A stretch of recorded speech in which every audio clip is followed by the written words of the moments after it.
Jacques le fataliste et son maître Diderot, c'est d'abord une voix qui nous parle comme on parlera à l'antenne, en direct, et qui n'arrête pas de couper, de digresser, de se contredire. On se dit, Diderot s'amuse. On comprend vite qu'il expérimente.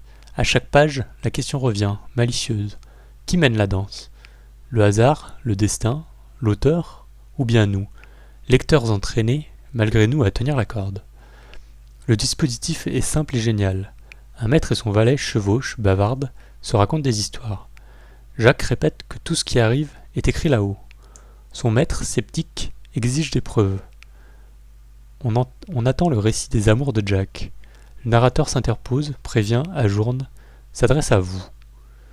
Le chemin devient prétexte. Les auberges, les chemins creux, les rencontres sont autant de scènes où l'on rejoue l'éternel duel entre nécessité et liberté. Le pari est lancé. Peut-on rompre le fil quand tout a l'air cousu d'avance? Les enjeux sont philosophiques, mais légers en bouche. Le fatalisme de Jacques, c'est une posture, une chanson qui rassure. Pourtant, la conversation le met à l'épreuve. On voit des décisions prises, des élans contrariés, des désirs qui débordent l'ordre du ciel. Le pouvoir social s'invite aussi.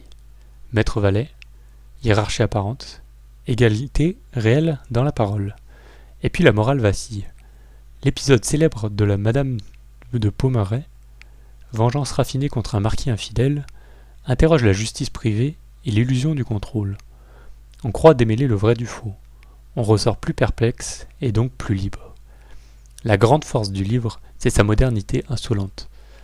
Diderot casse le cadre, brise le quatrième mur, assume l'arbitraire de l'auteur et le transforme en jeu. L'oralité pulse, réplique courte, aparté, revirement.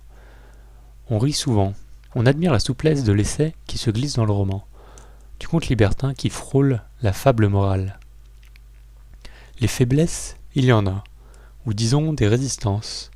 Les détours peuvent lasser, l'adresse au lecteur s'étirer, le tic fataliste devenir gimmick.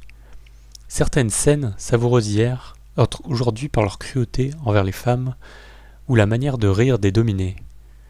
On accepte alors le siècle où on discute avec lui. C'est aussi cela, lire. Impossible de ne pas penser à Tristram Shandy de Sterne, cousin taquin qui regarde la naissance de son héros pendant des chapitres, ou à Cervantes, maître des routes et des doubles. On entend Marivaux pour l'art des réparties, Montaigne pour le pas de côté méditatif. Et plus près de nous, on reconnaît la série contemporaine qui joue avec son public, qui annonce un twist avant de le déjouer, qui assume la mécanique du cliffhanger. La preuve par le cinéma, l'histoire de Madame de la Pommeraye vit très bien seule, comme une nouvelle emboîtée qui s'est détachée pour briller autrement. Ce qui frappe, c'est la vitesse avec laquelle une scène s'ouvre, s'interrompt, se recompose. Une auberge devient tribunal, une blessure sur le genou de Jacques déclenche une chaîne de récits. Un cheval rétif impose une ellipse. Le maître demande la suite, le narrateur répond plus tard. Le lecteur apprend la patience et la joie du contretemps. Les amours de Jack finissent par venir, bien sûr, mais pas comme on croyait. Et c'est ce pas de côté qui, justement, donne sa vérité au roman.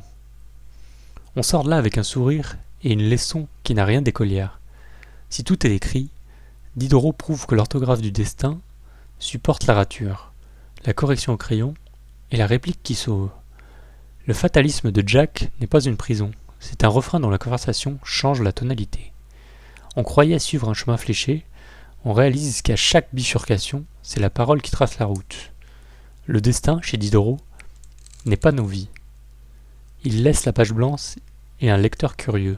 On pensait écouter une folle histoire toute faite, on découvre qu'elle s'invente à haute voix. La morale du voyage ? Ce n'est pas « tout est écrit », c'est « tout s'écrit » si on ose couper le narrateur.